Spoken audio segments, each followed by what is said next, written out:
Good morning.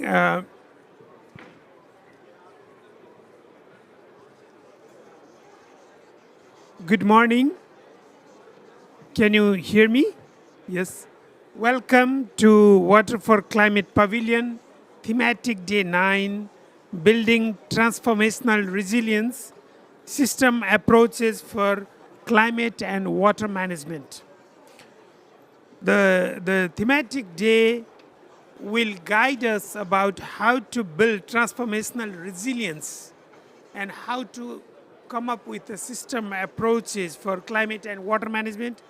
My name is Anil Misra. I'm from UNESCO's Intergovernmental Hydrological Program.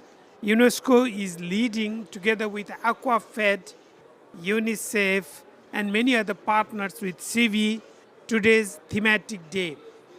We have several sessions today. This is an opening session where we will hear several case studies about system approaches for building resilience, particularly in order to address water source challenges, uncertainty challenges facing because of climate change.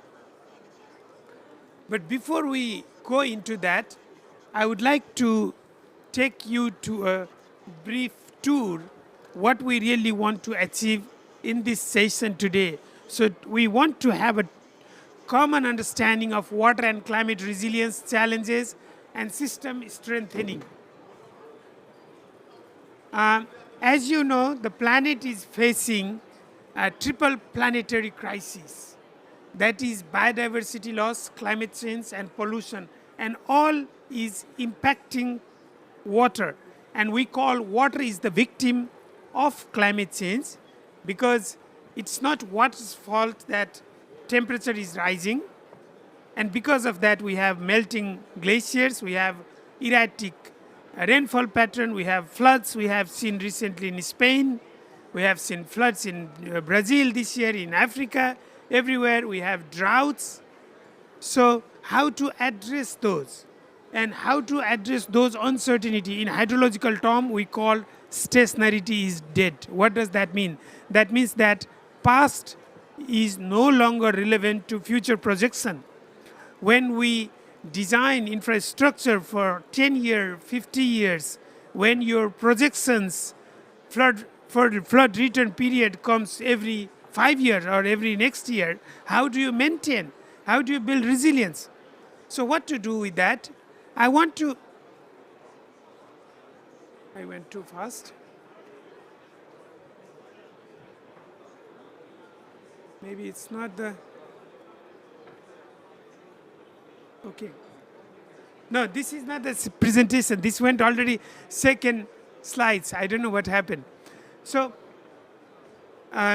yes, it is not the strongest or the most intelligent who will survive, but those who can best manage change. This is not my saying, it's from Charles Darwin. So, now we have to best manage change, means that we have to adapt. And this quote is still relevant. It is not the strongest or most intelligent, but we have to manage the change. And in that context, UNESCO brings climate risk informed decision analysis, which is bottom-up approach, bringing together local solutions, plausible solutions, what are the stresses, climate or other drivers stressing a water sources manager, keeping him awake at night. It's not a global projection or models. It's his ability to provide water with the competing demands for hydropower and for irrigation needs or for water supply and sanitation. So we have developed this methodology, CRIDA, which is available, couple of copies here, but also in the website. We have published in English, French, Spanish, Arabic, and different versions. So I would like you to visit.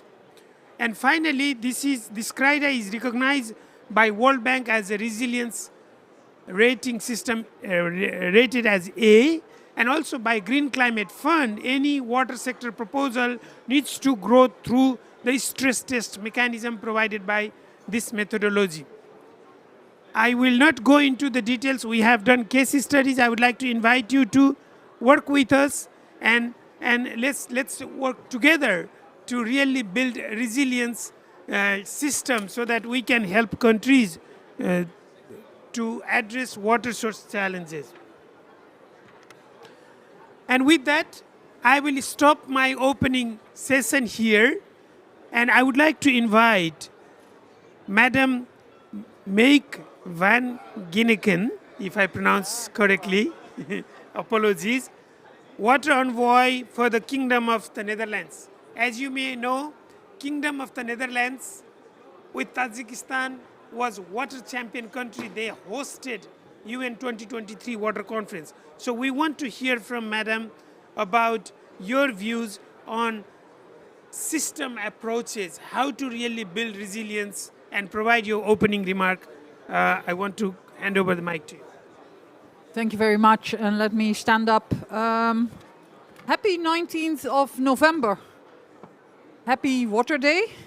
But the 19th of November is a very special day because it's also World Toilet Day. So happy World Toilet Day. And it's also International Men's Day. Right? We have the 8th of March, you have the 19th of November. So congratulations to all the feminist men in my life. Let me start by saying a few words about climate and water and how it relates, then go on to say a few words about systems change, and then a little bit about financing, because this is a financing COP. We use long words, difficult terms, but I think it's always good to start by saying that people experience climate change through water. Ordinary people. They experience climate change because their home floods. Or if you live in a rural area, because your harvest fails and your kids might go hungry. That's the problem we have. Water often is the problem in the climate change discussion, but it can also be the solution. And it can especially be the driver or the engine of climate adaptation. And I think if we think about climate adaptation, and that's where systems change things, we shouldn't only think about the water sector, but about how do we bring water know-how and water approaches in all sectors that we work in. And I think for making water the motor of the engine of climate adaptation, there are three things we should do. First of all, the best technology and the best engineering for everybody. We have innovation, it's going rapidly, let's apply it in all countries at an affordable cost. The second thing is we know that just technology is not enough. So I think we need to protect and restore freshwater ecosystems because these are our water buffers, right? 99% of fresh water storage in the world is not in man-made reservoirs. It's actually in nature, it's in wetlands, it's in aquifers, it's in lakes, it's in rivers, and these are disappearing rapidly. We've lost 30% of wetlands in the past years, past decades. So we need to restore and protect those, not only for the intrinsic biodiversity value, but because these are where we store water if there's too much rain, so our cities don't flood. And this is where we keep our water for dry periods, so we don't go hungry when there's droughts. The third thing we need to do to make water the engine of climate adaptation is to introduce water and soil, because they're linked, into spatial planning processes. Because we know that not everything is possible anywhere more. We shouldn't build data centers in the middle of a desert. Or maybe we should think about where we put our hydrogen generation capacity. It's very thirsty. Okay, it's nice to put it in a desert because there's a lot of cheap solar energy, but are you at the same time destroying your aquifer because you need to pump a lot of water? And we shouldn't build houses in places where we know that the flood risk is going up, increasing because of climate change. So making water and soil driving forces, leading themes in spatial planning will be very important. How do we do this? And how do we take a systems approach? When you walk around here, we all talk about projects. We think in projects, right? And a project in a reality is a little box in space and time, which we've invented for administrative purposes. Because we can count the money that we spend, we can keep the deadlines and the KPIs and the timeline, etc. And it's very good, no? I mean, if you do large infrastructure, I don't know how to do it if not in a project. But a project is also a box that we're stuck in. So for me, systems thinking is really getting out of that project box. And if a project is a box in time and in space, we need to extend in time. That's sustainability, we often talk about it, and we need to extend in space. We need to reproduce those projects, and we really need to make these projects agents of change. A project for me is not only a success if you actually get your KPIs in your project, but also if you change minds and there's a new normal and you have different behaviors. If you convince a government or the government itself adopts those approaches in different localities. If you make sure that a project which is externally financed actually comes up with a finance solution that can be reproduced with other sources of finance. These are the kind of system results that we should build into these projects, because if we just do project by project, we're lost. That brings me to financing. Because my big frustration in financing, and full disclosure, I worked in the World Bank for 17 years, so I'm guilty as charged. Our whole international financial institutions, our whole discussions, we think in project finance. And it kind of mimics private finance, but even if we do public finance. And I'm convinced that if we want to solve our water crisis, if we want to adapt to our climate, doing it project by project and box by box, we're not going to get there. In my own country, the Netherlands, we have good flood defense, we have good water management. I'm not sure that we would be this far along if we would have to follow World Bank guidance and do it project by project over the past 2 or 3 centuries. So I think in finance, we also need to think more systemic.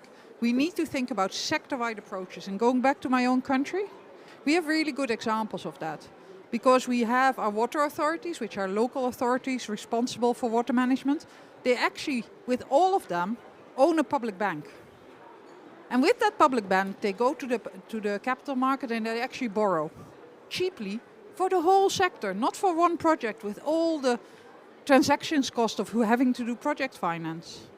They're able to do that because they have tariffs that are cost recovery, and they have a 97% collection ratio of the taxes that they collect for flood prevention, wastewater treatment, clean water, etc.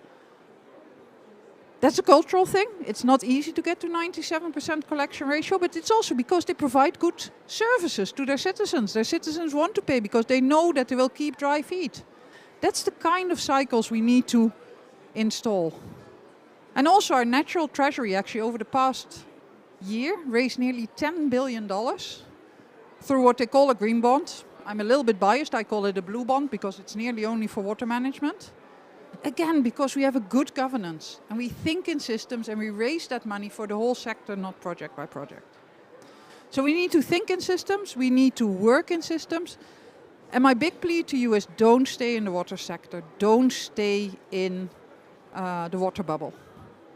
Because I started by saying that people feel climate change through water. And they feel that in their cities. So we need to engage with urban planners. They feel that in their food production. So we need to engage with agriculture. They feel that because the industry is not working. So we need to engage with industry, with energy, etc. So it's nice to have a water pavilion, to have a house. But promise me, don't only sit here. Go to all these other pavilions. Because those people need you, need us to really make sure we adapt to a changing climate. Thank you.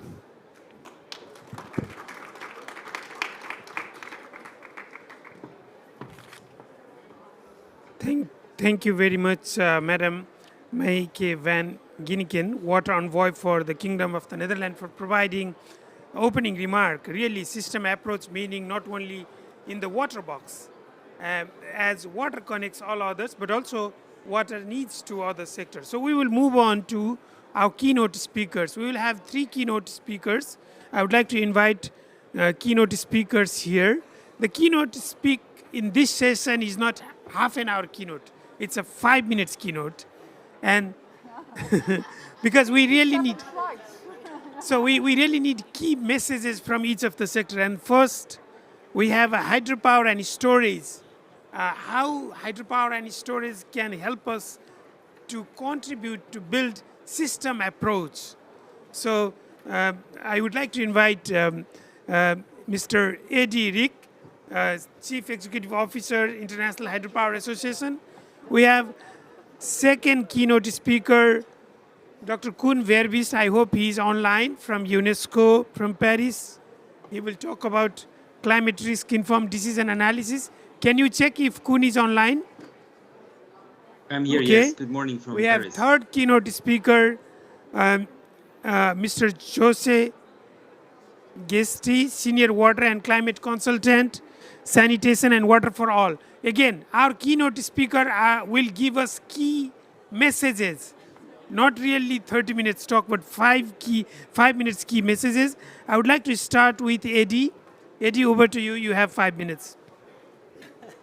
It's like you don't believe me. That I'll only speak for 5 minutes.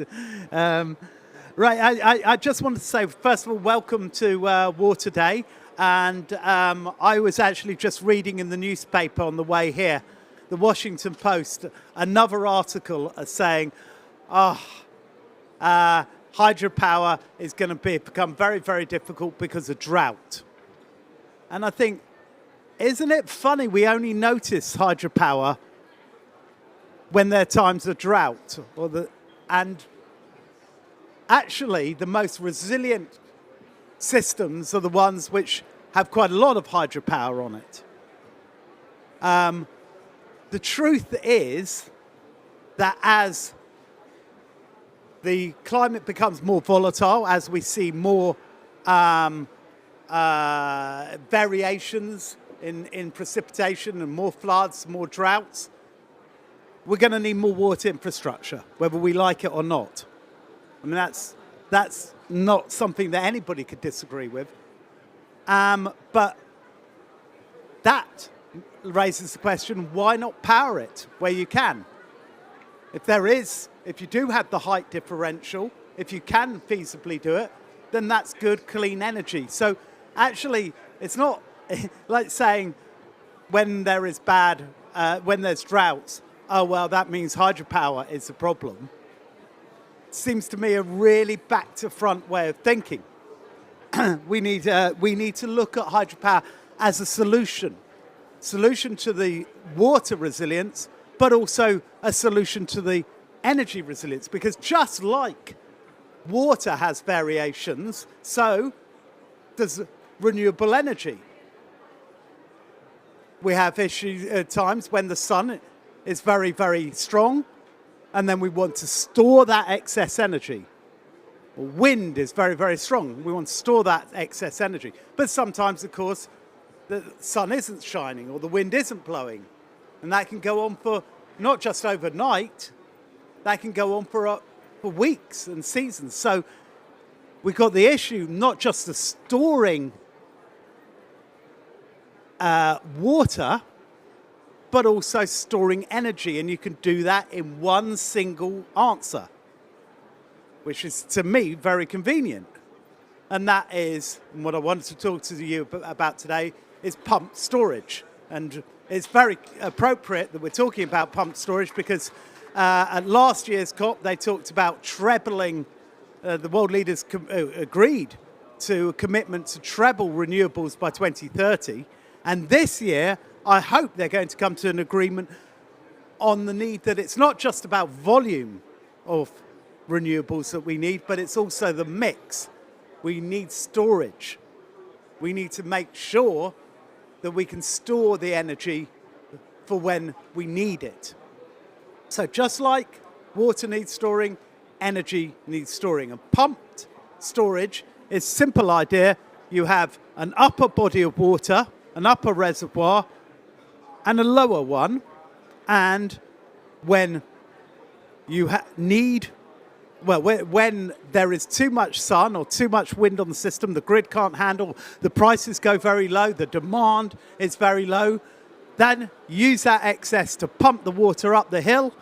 And of course, maybe at night, at peak hours of demand, you drop the water down. And you could just keep on doing that. Some of these plants are closed loop, off river. Some of them are partially on river. Some are between two lakes. So you can see there are lots of different ways that you can use that to store the energy and to store the water and to create a resilient system. And a good example of that is one where in Australia, Snowy Hydro 2.0, which is being built at the moment, and there you already had 2 lakes that existed.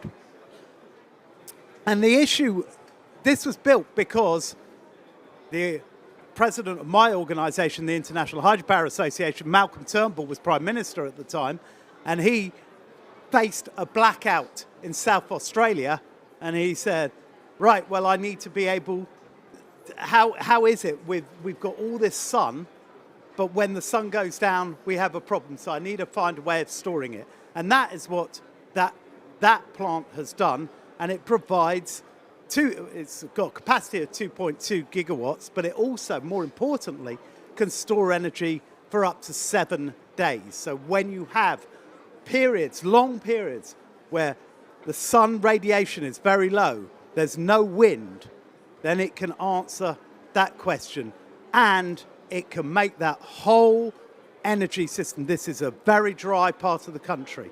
This is where you can store water and use it for when you need it for other purposes. So I just wanted to give that as a picture. It's inside my 5 minutes.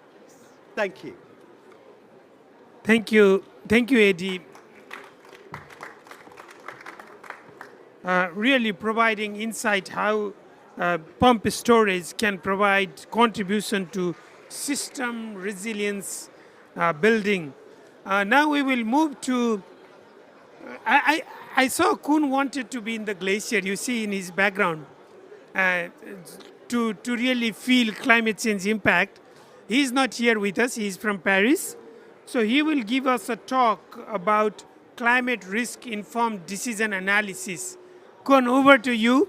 You have to manage your slides within 5 minutes. Sure. Thank you so very much. And good morning from Paris. So I just wanted to talk a bit to what you said in the beginning as well, and also what Meike referred to. So just a few examples of our work we've been doing about climate risk-informed decision analysis, but I also want to highlight some of the work we're doing on climate citizen science, because I think also involving the whole of society is really important in this field. So for those who don't know, CRIDA, it's a systematic and a systemic approach to better integrate climate uncertainties during planning, design, and operations of water management infrastructure, but also looking at the aquatic ecosystem and see how we can prioritize nature-based solutions. Since its inception in 2018, it has been really picking up worldwide as a methodology to address climate change adaptation. And actually, it has gone out of its box of water, as you indicated as well. We need to also look at other sectors and see how we can manage those. So I'm just going to give a few examples of how CRIDA has been used so far, and also opportunities for further expansion. So in fact, we see a lot of situations, for example, like we just had in Spain very recently, that after very long droughts, we get faced with excessive wetting periods, cyclones or storms. And as a result, we see a lot of flooding happening there. So really managing those both extremes in very short times really also pushes a bit over the thresholds that we're used to. And looking at climate change projections, for example, in Zimbabwe, we see that really managing that space between extreme and too little is really important. And that's also where CRIDA can step in and help project and also understand the impacts on different parts of our water cycle. But also, for example, we see in some areas that we're facing droughts we haven't seen before. So, for example, in Chile, we had the mega droughts that happened for more than a decade. And you see that your infrastructure is actually not set up for that. And you can see one of these reservoirs just going lower and lower every year. At some point, it breaks the society. So really, CRIDA is designed to see how we can move away from that impactful events that we see happening because of climate change drivers. But also, as Meike said, we have to also work with other types of people. And this is an example from Ecuador, Guayaquil, but also from Udon Thani in Thailand, where they were working with urban planners and see how they can redesign the city to be more of an absorption of water during excessive rainfall so that flooding can be mitigated as well. So again, it's not just about the water cycle, but also really working with all the actors, bringing the whole of society together. And another example of that was a recent work we did in the Vembe Biosphere Reserve. And Biosphere Reserve are UNESCO designated sites worldwide. that really can help to prioritize the building of nature-based solutions instead of just going for gray infrastructure. And we're looking at how we can mitigate water scarcity, which is projected to worsen over time. We see that for that area, more than 90% of GCMs push rainfall in the future towards a severe decrease. So that actually we need to take the information into account, but also involve society much more in that process. And one way of doing that is through citizen science, which is a new approach we've been rolling out worldwide, not only in South Africa, but also in SIDS and other regions, and really see how we can use citizen science and involve society better, both in water security monitoring, but also in disaster risk reduction. And just giving one example of the work we did in Southern Africa under the Be Resilient approach, where basically we bring them on board to monitor and to be aware of what's happening in their rivers. We see rivers getting more polluted, but also warming up because of climate change. And understanding that, bringing awareness to the communities also makes them more active in terms of addressing those challenges. And just to finalize, we just launched a new citizen science toolbox, which allows anybody worldwide to start measuring and engaging communities in citizen science monitoring. I just wanted to put these two together, like we have, of course, a citizen science approach to climate change adaptation, but also making sure that communities are actively involved in that process. And I think I can stop here with my two elements. Thank you so much.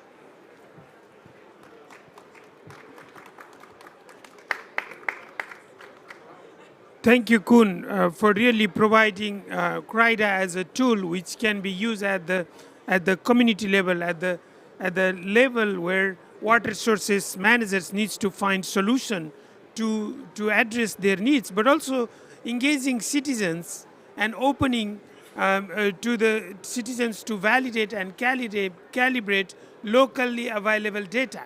So this is something that we need to consider. We will now move to third keynote speech, Achieving Global Goal on Adaptation, GGA. And Jose, you will have 5 minutes.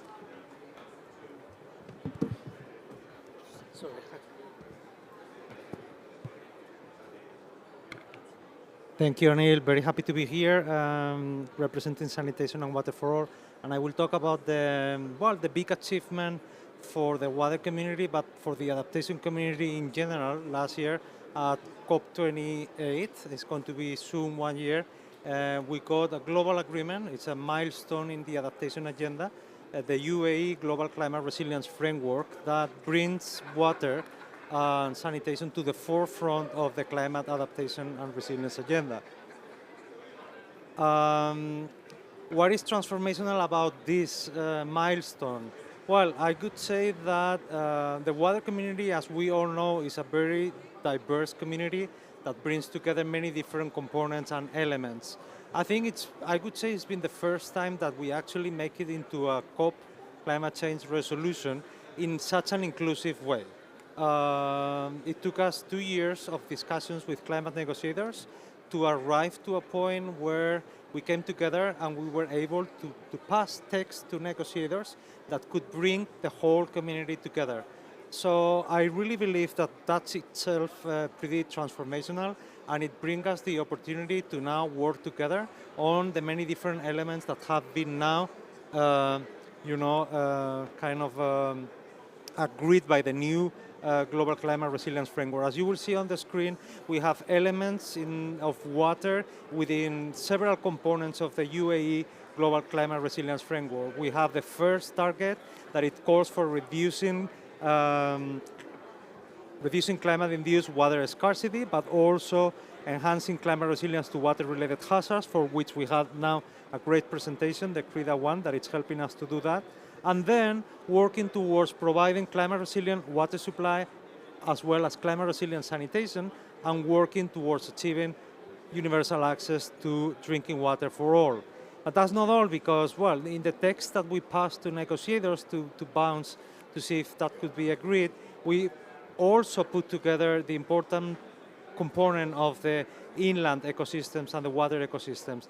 that got kind of separated from our idea of having a joint target, but it made it into a standalone target on ecosystems where we see a specific reference to the protection and restoration of inland ecosystems. So there it is, our whole family together, coming together in a global agreement.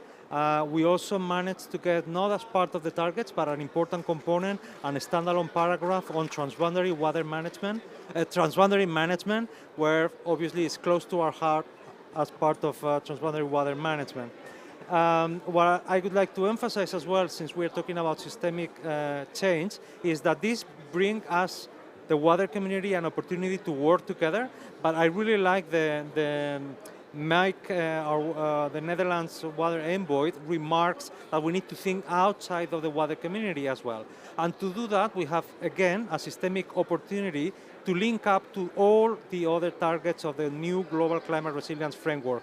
And that's where we put ourselves in the center. Obviously, each of the thematic areas could place themselves in the center, but these are great opportunities for us to work together with health, with food security and nutrition, with infrastructure development, with poverty eradication, etc. So one of the things that also, since we got this agreement, you know, and also to be able to drive systemic change, one of the things is that we need to agree on some of the things that are now in that framework, right?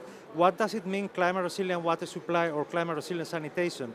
Within our community, we have very diverse thinking as well as to what constitute climate resilient water supply or sanitation element. At Sanitation and Water for All, together with our partners, we have driven a 1-year-long process to bring clarity and an agreement among ourselves as to what is it that defines a climate resilient water supply and sanitation system. There you have, it was launched here a few days ago in this pavilion, and here you have a paper that has put together, that it has a representation of more than 40 organizations, and we would love also to get your views. Again, like trying to drive systemic change, let's try to bring consensus as to what things mean. I also would like to say that at this COP, this paper has been launched. The UNFCCC Secretariat was mandated last year to develop a position paper on transformative adaptation across different sectors. This is now a very important piece for us to understand how to work with transformative adaptation. We are talking about systemic change. Transformative adaptation is its key piece of that. Right now, in the negotiation rooms, the climate negotiators are discussing how to continue after the Global Goal on Adaptation framework was passed last year. And the discussion right now goes into the development of indicators for the targets that were agreed. But right now, the negotiators are also discussing the next steps on the implementation of the framework, right? And to do that, the negotiators are linking very much the implementation of the framework to transformative adaptation. Again, the idea is to try to drive systemic change rather than just what is called incremental adaptation.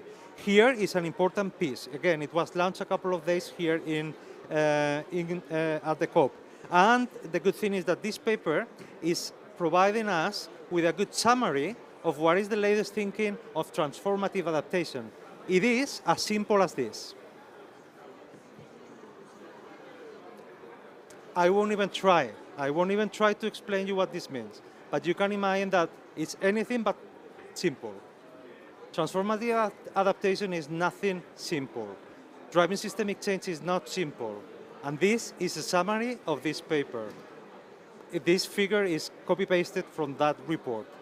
It's three-dimensional and is telling us how transformative adaptation works in 3 dimensions.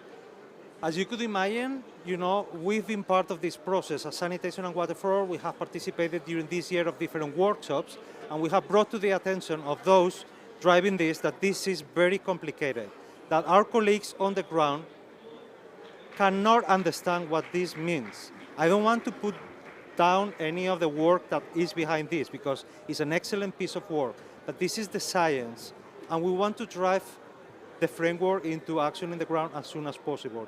To do that, and I will conclude here, Anil, what we've tried to do as well is to provide the Secretariat with case studies and with things on the ground, how transformative adaptation looks on the ground with real case studies. We are happy to also see that our inputs, our case studies have also made it to the paper, so you will see in the annex tangible examples of how transformative adaptation looks in practice.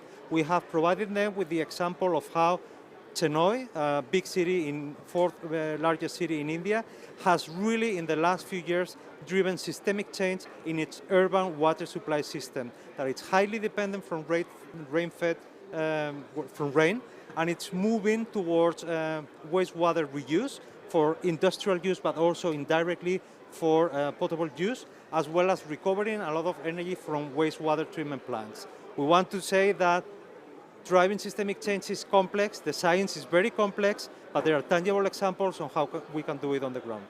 Back to you, Neil.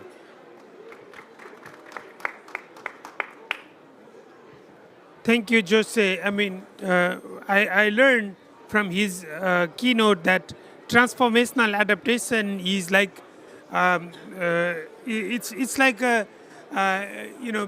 mathematical equation. So three-dimensional equation, but you have to solve it. You have to solve it. You have to present in a way that people understand it, and that's what Jose and his team is doing. So that translating the complication into the language that stakeholder can understand, and then that they can edit. Thank you very much for your contribution. I would like to thank all the keynote speakers. I would like to invite our distinguished panelists to the podium. Kalis Tindi Mugaya, Water Commissioner from Ministry of Water Source Planning Regulation, Uganda. John Pomeroy, UNESCO Chair and Mountain Hydrology, University of Saskatoon, Professor of Hydrology. I don't see John. Yeah, John, your name is called, so you are in the right time. Miss Elena Lopez, Director of Ecatalist. You have to tell what is that.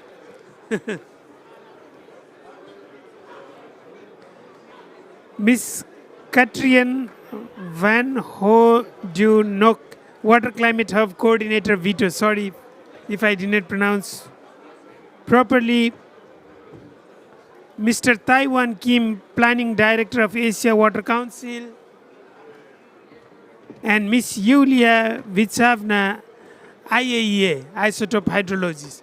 So this panel is a combination of scientists, a water manager, entrepreneur, organizations. We will have several questions, and I will also go back to the audience to really have critical thinking on system approach. First and foremost, I would like to go to Uganda, to Water Commissioner from Uganda, Kalis Tindi Mugaya. So the question, Kalis, how can system thinking be effectively applied across the sector to foster climate resilience?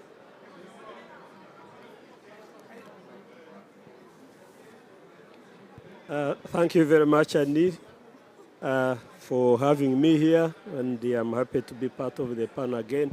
One of the things, of course, we need to reflect on is the challenges we have been facing with the system thinking, cross-sector approaches. Number one is we have limited coordination and collaboration, and once you have the different sectors and stakeholders not actually coming together under a common platform, then it becomes a problem. Also, we have not been able to demonstrate the benefits of cross-sectoral coordination and collaboration. So the system thinking in many situations has been on paper, but we need to demonstrate the benefits. The other thing also, of course, mindset change. We are used to working in silos. So we oftentimes feel comfortable talking to our water colleagues. It becomes difficult to talk to the other colleagues. So the mindset really has changed. And sometimes, of course, the policies and strategies that we have many times are not enabling, some of them are contradictory, some of them are conflicting, so sometimes we have a challenge. Now, in Uganda, we have recognized that that's a problem, so we have put in place some measures to address that. We are implementing the National Development Plan, and the National Development Plan is actually based on a program approach. Previously, we were having sectors working together, but now we implement based on programs. Where we have a program, for example, agro-industrialization, and you get all the different sectors that contribute to that.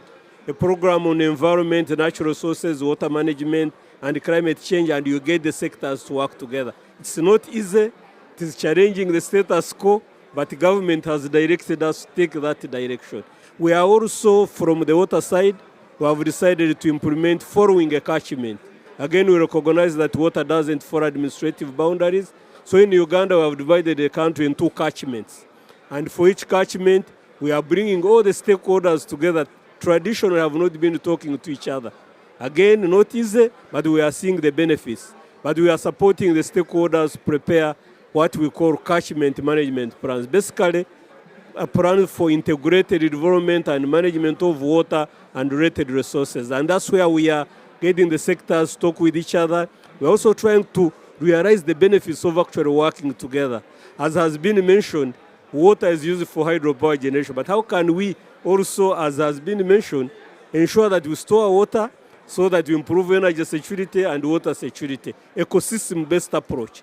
But we're also trying to look at how we create jobs around that framework, how we also improve people's livelihoods. And at the heart of that, we are working with the communities, and through that, again, we are using community, we are taking advantage of the power of the stakeholders to come together. So I must say that if we have to realize a systems, strengthening systems approach, there is a lot of work we need to do. The mindset has to change, but also have to continuously demonstrate the benefits we are going to get through this. Thank you. Thank you very much for. Yeah, thank you very much. I know you have other commitment, but really presenting from the Uganda's perspective, how different sectors can come together to build resilience. And I think this is something, a lesson learned for this discussion. We will take as a recommendation. Thank you very much for your presence here. We will move to our panelist, Professor John Pomeroy, UNESCO Chair on Mountain Hydrology. And how can science, data, including AI, open science, hydrological model, even forecasting model, can support integrated system-based solutions? John, please. Okay, well, thank you very much, Anil. I work in Canada, but also with strong collaborations through the UNESCO chair in Nepal and in Chile, and through the planetary water prediction systems of global water futures around the world. And one thing we found is that people are hungry for data and information and science, and this brings them together. It becomes a gathering point for determining solutions and building resiliency.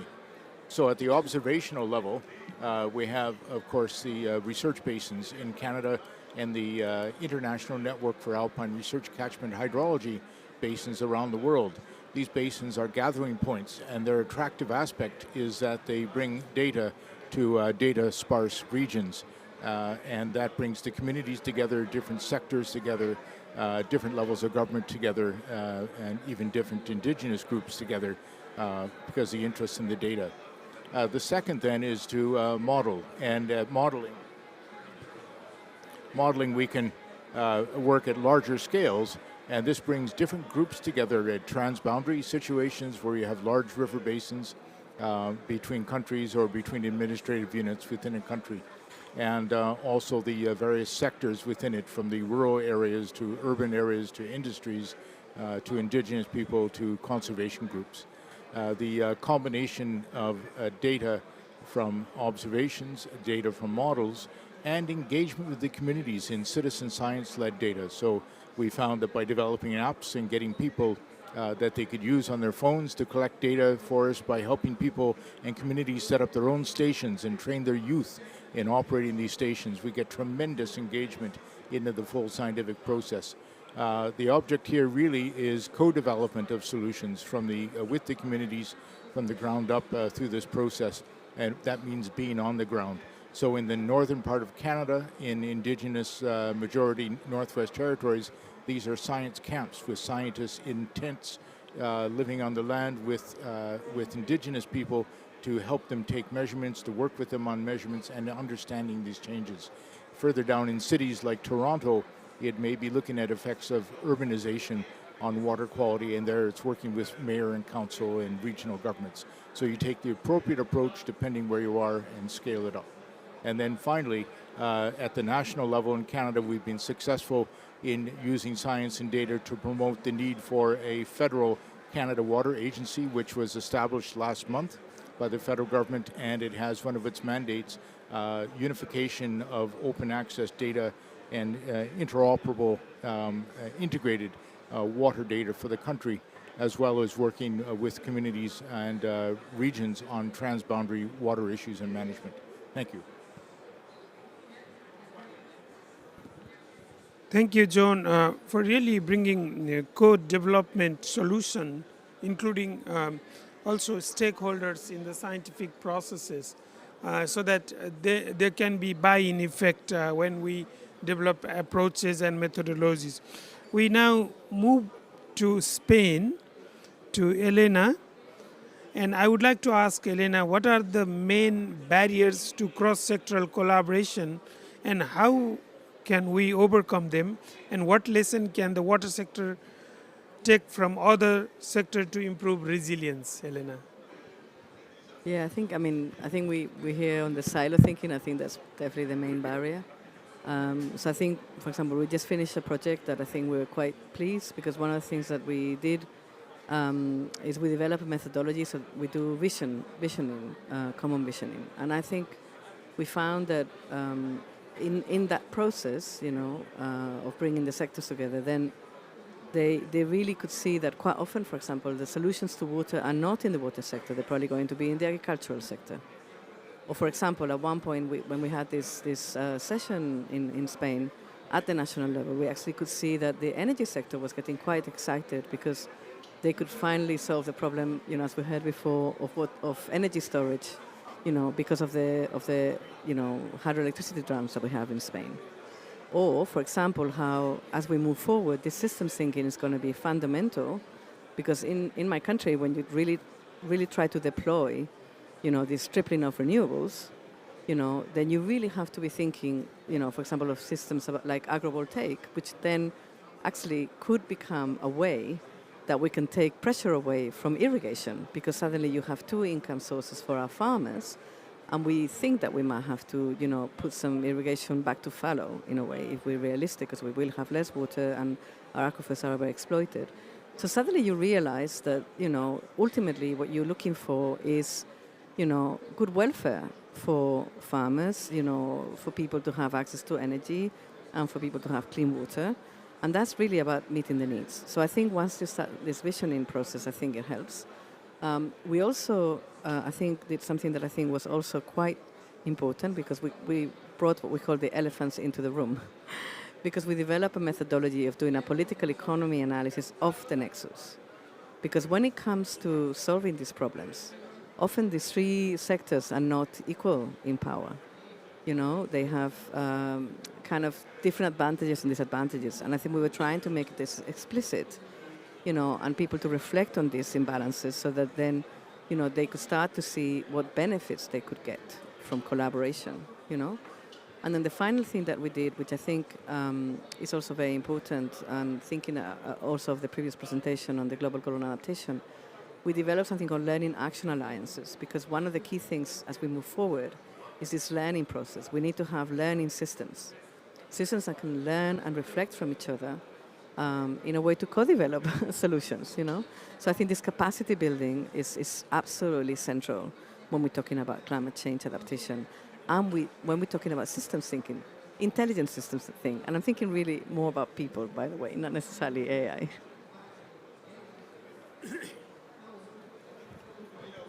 Yeah, of course, we have to think about people.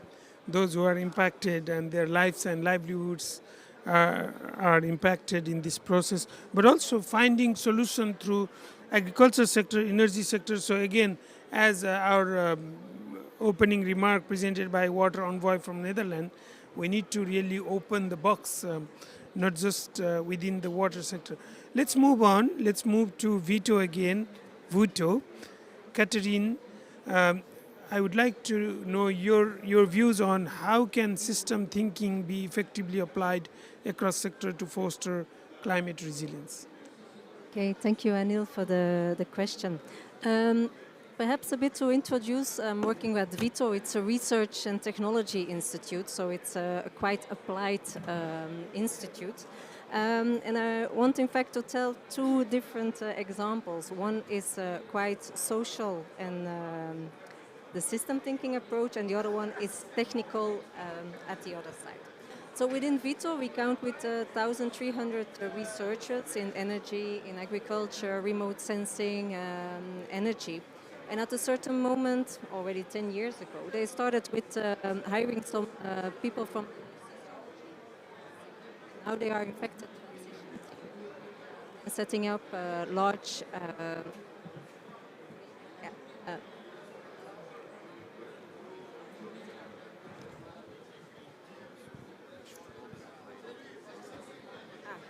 Okay, this is better? Okay, yeah. So within Vito, they started to hire a large group of sociologists, and they are responsible for the transition, the sustainable transition in the organization. So they are setting up really system thinking approach methodologies to work with different stakeholders to find solutions together. And the funny thing is that after 10 years of experience, the methodology they developed applied in different contexts of ports, of energy sectors and so on. In many cases, they ended up with the challenge of water. So they are a lot working in the water sector as well.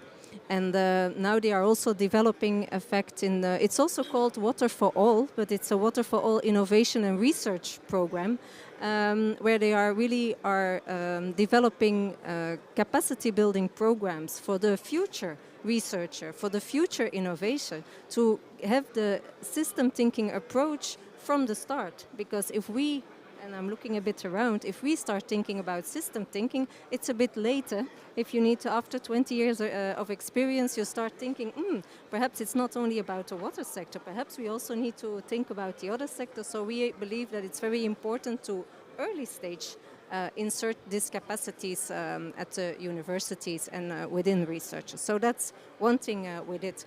Then I moved to another, it's a very technology approach. It's in the Lake Tanganyika. So I'm talking about Lake Tanganyika dynamics because you can't solve problems with one project. I completely agree with what has been said by the keynote speaker. And in the Lake Tanganyika, it's an endangered lake. It's 17% of the world's sweet waters. It's feeding for 12 million of people. So it's quite a challenge, and without a system approach, you won't solve the problems there. So one of the partners, it's Enable, they started with a large monitoring, sampling of water quality of the Lake Tanganyika, but it's a huge lake. So they ended up how we can manage this, because just one sampling campaign costs more than $10,000 just in gasoline. So how can you do this for every 3 months, different depths and different places? So they came to Vito, as we have a large remote sensing department, and they asked, would it be helpful, how can we perhaps use satellite data to add on as a layer to have the different sources of data sets and interlinkages with each other? So I can't speak now that we have a large success because we are in the middle of this work, but what we see is to fill these data gaps for monitoring, to get really the resilient inland water bodies, we will have to bridge the data collection and setting the data not only available, but also having the data transformed into information for policymakers that they really can start working and continue the work on the water resilience.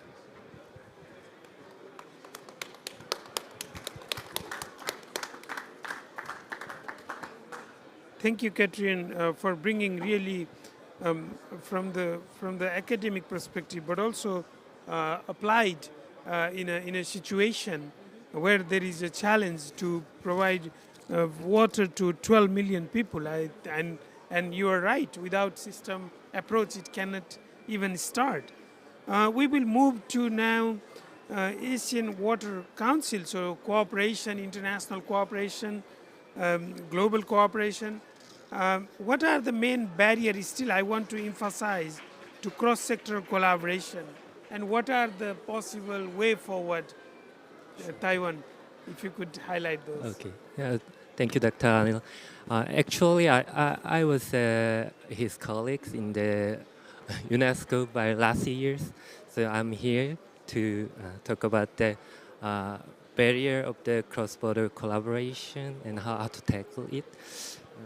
From my international cooperation experience, I want to talk about the main barriers is unclear role and responsibility, and another one is unstable financial system. So I want to write down some points.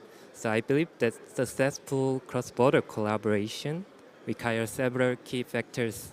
So first one is a shared vision and trust. Since climate change and water scarcity are global issues, an integrated approach to solving them is quite necessary. So trust between countries is built through transparent communication and long-term cooperation. And second factors is solid governance. So countries need to collaborate on their clear roles and responsibility, and to achieve this, robust institutional frameworks and governance structures are really needed. And last one is the stable financial systems. As everybody knows that this year's the main theme is the finance. So so stable financial support systems. To achieve the sustainable water management, it is crucial to establish stable financial systems such as green finance and climate finance to secure the necessary fund. So this morning I heard the great news about the 120 billion US dollars per year in climate finance from MDBs by 2030.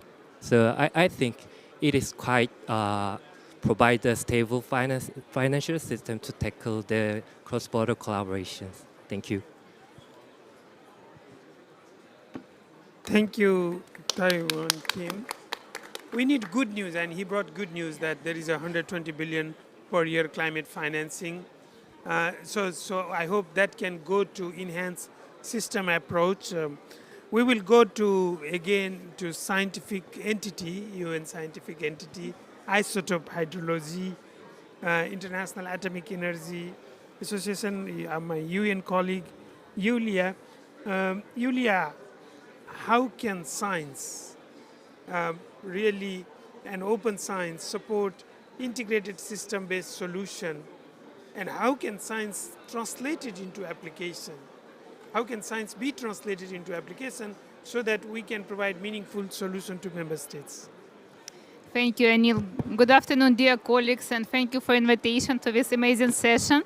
We all should agree that hydrological cycle is a complex system, so there is no doubt. It's integrate with environment, it's integrate with society, it's integrate with technology. To understand how it's work with system, we need data, and a lot of panelists, and definitely it was mentioned, but we need just more data. And data, it's actually very interesting part, because if you look at indigenous and local communities, they're also generating data in terms of how they understand it. Let me to start from this aspect, because this is knowledge what we are bringing through centuries. Yes, so this is kind of technology that still exists and we can use. For example, in our work, we are using three examples, how we are using this data.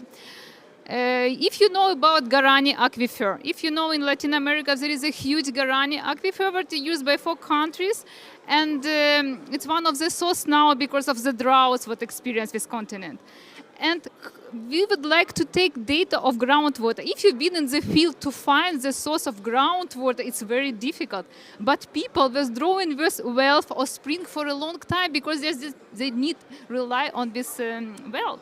So we use the data simply to understand where we can find the sampling location. Another example, working with Turkmenistan.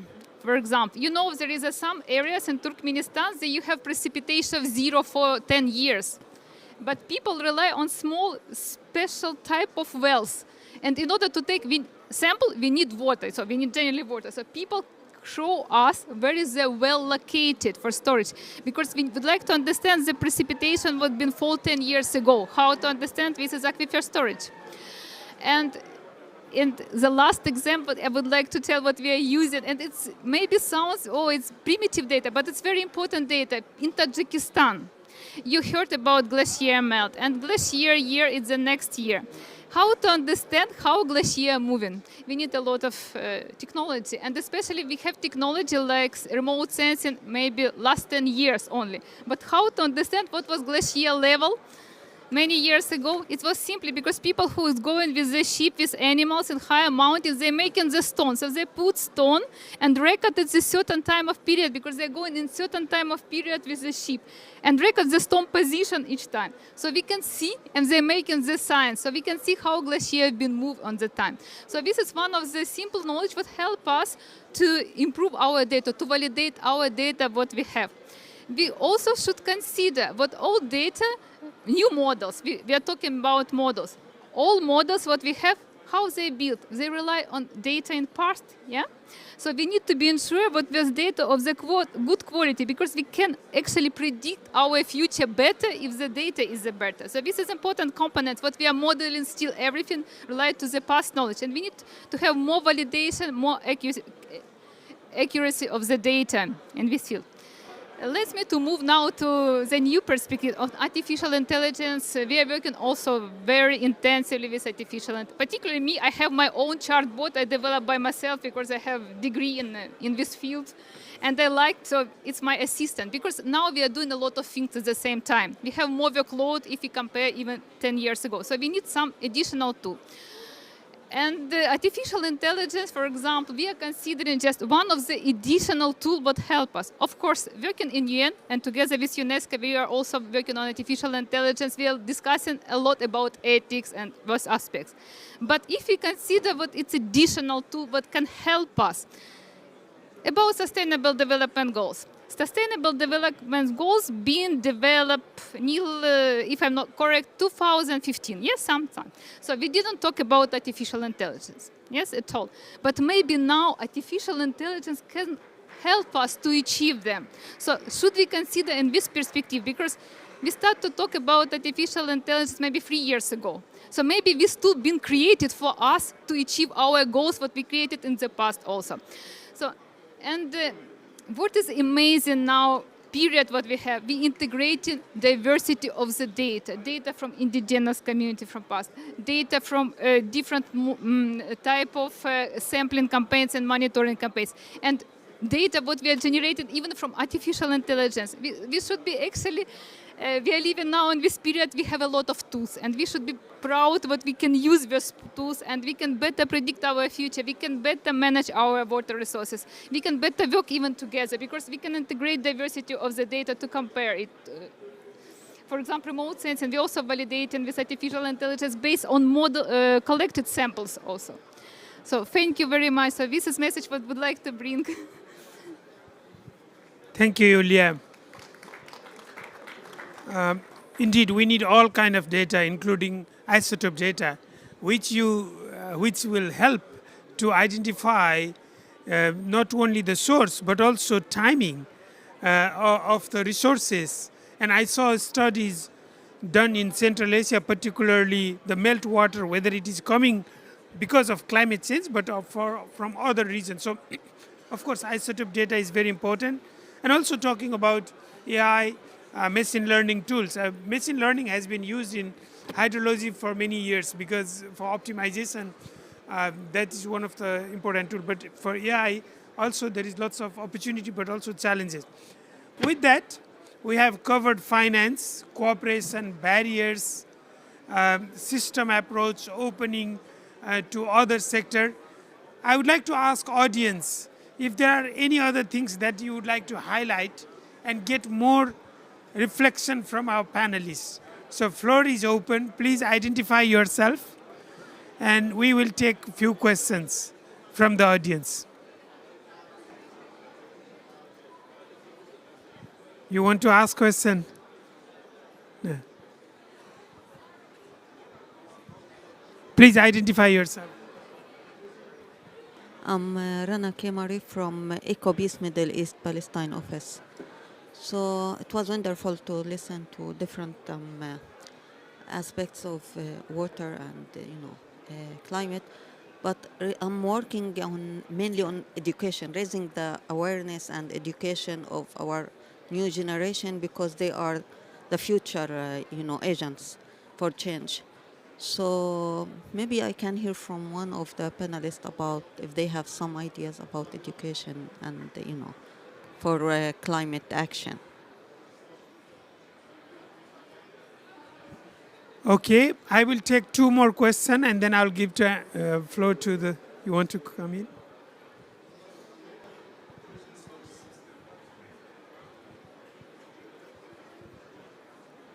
Okay, my name is Jordanos Getachew from Ethiopia. I wanted to ask Catherine. She told us that she have in your organization you do early capacity building for early researchers, right? Is it for international students and like how we can be involved on those types of capacity building? Thank you. One more question. Okay. Good morning. Good afternoon, everybody. I'm Abbas Abdullahi. I'm from Nigeria. I work on a project that deals with flooding, erosion, and watershed. I wanted to know how the local communities will be able to adapt and resist to water scarce, because those are one of the issues that the local communities face in rural areas. Thank you very much. So we have a question related to education and capacity building, and particularly one question addressed to Catherine on how to engage youth in the education capacity, and the third question is how to engage local community on water security and flood management from our audience. So first Catherine, and then let me know who would like to take the floor. Okay, thank you for your question. We are a research institute, so it's not that we are organizing a lot of capacity buildings, but we are active in two dynamics, let's say. One dynamic is the Lake Tanganyika, where we are really building specific capacities for the operators and the managers of the Lake Tanganyika. And in that framework, we were setting up some webinars and capacity building. They are open for everyone. So if you're interested, I can give you the links to those files. On the other dynamic we are partnering is the Water for All partnership, which is really funding research and innovation, so funding PhDs and so on. And it's in fact, so that's also a dynamic that's ongoing. It's not global yet. The idea is to become global, but we need to overcome some barriers. And to respond quickly to the capacity building, perhaps I can in Vito, we did develop a climate portal. It's in fact a tool for government to have insight on the scenarios and what is coming with the climate change, but also calculating what we can do to mitigate and to overcome problems of floodings and heat stress and so on. And one day they asked me to present this to just a broad audience. So it's really a governmental tool. So I thought, okay, that will be a very boring day because I will be there and nobody will be interested in this. But the opposite was true. I had a lot of people were really looking into those scenarios. They felt very engaged and they were very eager to understand what is going on and what they can do to do. So I think perhaps a lot of tools exist, and perhaps we need to bring it much more to the people who are affected by climate change. but I'm not a specialist. So, Yulia, you want to come in? Thank you very much. I would like to reply question about the flood, but also I would like to touch it with Tanganiki Lake because I'm coordinating project. We are using, as Neil mentioned, isotope hydrology to understand Tanganika Lake better and why it's connected to flood. Because floods, they are different type of floods. If you look Tanganика Lake and Malawi Lake, there is no flood, but lake is growing. Level of the lake growing so fast last 5 years. And the problem is also with waves. So if you look in Burundi, Bujumbura in Burundi, it's going, hotels expensive, what been constructed just next to the, of course they're constructed next to the, they're just going under the water. In Ethiopia, for example, you have lakes, but they're disappearing. So you have another, you don't have flood. So one flood, it can belong to, we need to understand what was the reason, for example, in Tanganiki and Malawi Lake, why it's growing. So it's not flood, but still it's going under the water and people moving up. So the people need to move up to from the African lake, what we should consider what it will be maybe evaporated and reducing the flood, but it's growing. So we need to understand just more what's the reason of that. Another flood is fast flood. So for example, you have very fast precipitation. I will touch here Djibouti, for example. It's close flood because there is no water resources almost in Djibouti except Asal Salan Lake. Yes, but if there is a precipitation, what maybe twice per year, it's very intensive precipitation, what lead to the fast flood. It is going like people very impacted. They're going, everything going also under the water, and especially with limited agriculture, super impacted. So we need to understand the reason of the flood. And another way I would like to mention here, we are talking about resilience. Always, but I'm not sure, studying different type of floods and climate change impact, do we really need to be resilient or we need to consider flexibility? Maybe flexibility is our new stage, because if you look even in the past, I like to study with past, houses been constructed on the special bars because they know what the flood will come and remove. But we are not doing it now.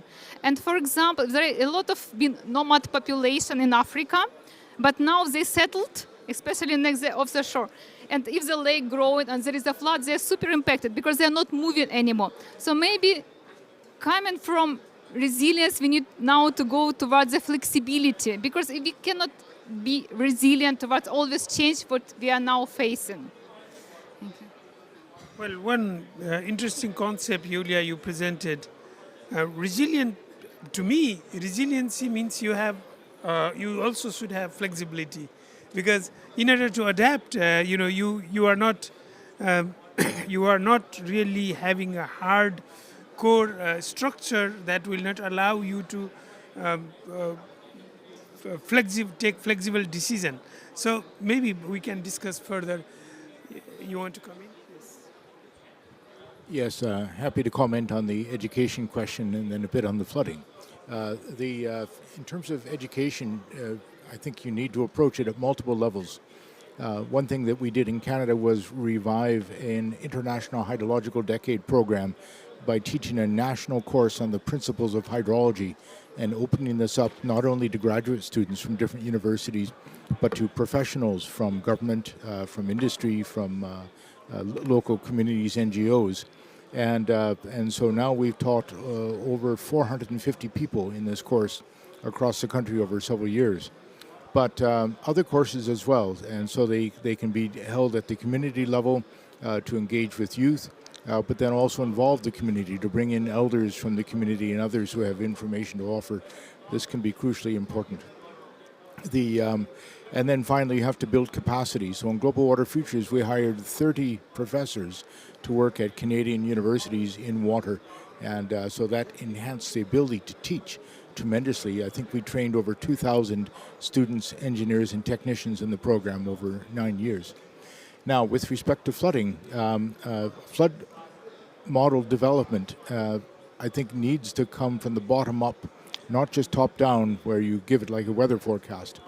And the examples we had were when local jurisdictions said the flood models we have available don't work.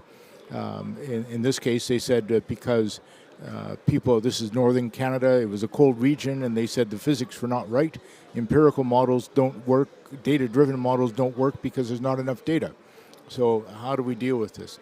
And so we came in with the physically based cold regions model with glaciers, applied this for the Yukon River Basin, which is about the size of Germany.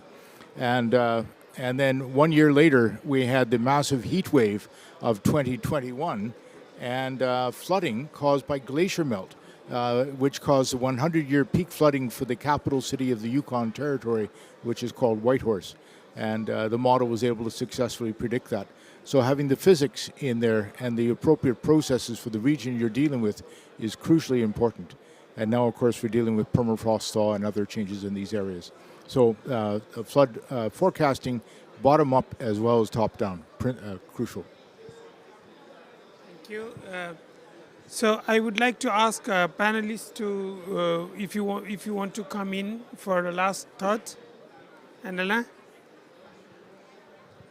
Yeah, I think that just as some thought, I mean, the problems we have now are so complex that I think it's inevitable we have to think systemically. And I think that is where we're going to find the solutions as well. And therefore also working across disciplines, I think that's going to be fundamental. You need sociologists, you need hydrologists, you need experts on isotopes, you know. And I think that also will also bring us together, which I think is also very much needed at the moment. Any final thought you want to bring in? Yes, perhaps on the trans-sectoral way of working. Yesterday there was a WEF Nexus session I was guiding. I also think to learn each other, it's important to work together. And I really, the learning at our desks is sometimes also limiting. So really going on the field, doing things together, testing solutions, learning from solutions, seeing effects from one solution on another sector. I think we need to try to apply more and work together and get a common vocabulary as well. Any final thought from panelists? No? You know, we have heard from our panelists. We have also taken questions. But I would like to challenge our panelists to come 2 o'clock. We have intergenerational session. Sometimes we are so busy, we give talk, we attend panel session, and we ignore youth voice. So please come and join us. We will have youth session here, intergenerational session, where you will find more innovative ideas. I tell you, all the scientific professors, they benefit from their PhD students because they are still innovative. I'm not offending, okay, professors. With that, I would like to invite my colleague and youth, who is very passionate about system approach, and she is listening from Paris, and she will provide us key messages of the session. Annalise, are you there with us? Yes, I'm here online. Thank you, Anil. And good afternoon, everyone. I'm happy to share some quick virtual key messages on the discussions and also in reference to the rest of the program of today before closing this opening session. It's clear that we are facing increasing challenges and increasing uncertainties within water management under the influence of climate change. And the complexities of these hydrological challenges demand more than traditional approaches. We need integrated systems-based strategies that cross sectors, disciplines, and borders. And today's presentations and panel showcased a range of perspectives from different sectors, each contributing to our understanding of how we can strengthen systems to better address the challenges towards climate-resilient water management. So this session revolved around the need for a shared understanding of system strengthening. Systems approaches and strengthening involve more than technical solutions. It's about understanding the interconnection between social, ecological, and economic factors. And it's a holistic approach that considers the full complexity of water systems. So we need to think in systems, we need to work in systems, and we need to engage with other sectors such as energy, agriculture, urban planning for building resilience. Bringing insights together from diverse sectors, disciplines, but also generations is what makes systems-based approaches powerful. This cross-sectoral collaboration requires us to break down barriers. We cannot afford to operate in silos or only within project boxes. We need to develop integrated solutions that reflect the realities of the complex challenges we face. And this means not only collaborating across the traditional boundaries, but also recognizing that new generation can bring fresh perspectives, which can bridge gaps and generate more comprehensive solutions. Further, we also explored how science and data can be leveraged for system strengthening. Scientific advancements such as citizen science and open science, but also AI, are providing new opportunities to collect, analyze, and apply data in ways that improve our understanding. And access to accurate data is critical for informed decision making and also for developing adaptation strategies. By integrating diverse sources of data, including local knowledge, and by making data accessible, transparent, and open, we can engage local communities and we can ensure that systems-based approaches are grounded in reality and responsive to the needs of those most affected. And finally, I want to mention the implications of systems approaches for policy and finance. Systems thinking requires flexible policy and finance frameworks that can accommodate complex and evolving scenarios. To reach resilience in financing, we need to think in a systemic way and move away from the common financing system based on project financing only. So transformational adaptation has multiple dimensions and it's not simple.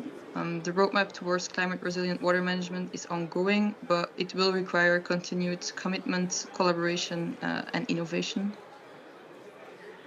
As session coordinator, I want to thank all panelists for participating and also everyone in the audience, both in presence as online, to attend this session. We have 2 more sessions on systems approaches for climate and water management today, and I hope we can all welcome you again there. So thank you again, and back to you, Anil, for the final closing. Yeah. Thank you, Annelies. Annelies really worked very hard with all of you. She has reached out to you and also with the CV to shape this session. But as Annelies said, we have intergenerational session and then the final session at 4 p.m. where we will look back what has been said in this session, including keynotes, and then the discussion from intergenerational session, and we will come up with key take-home messages. So today, you all are booked for Water Pavilion. You have to cancel other events. It's a time to get some food until 2 p.m. and then come here for the intergenerational session and 4 p.m. for the closing wrap-up session. And I would like to join again, Annelies, to thank you all for your excellent deliberations. Thank you. See you soon.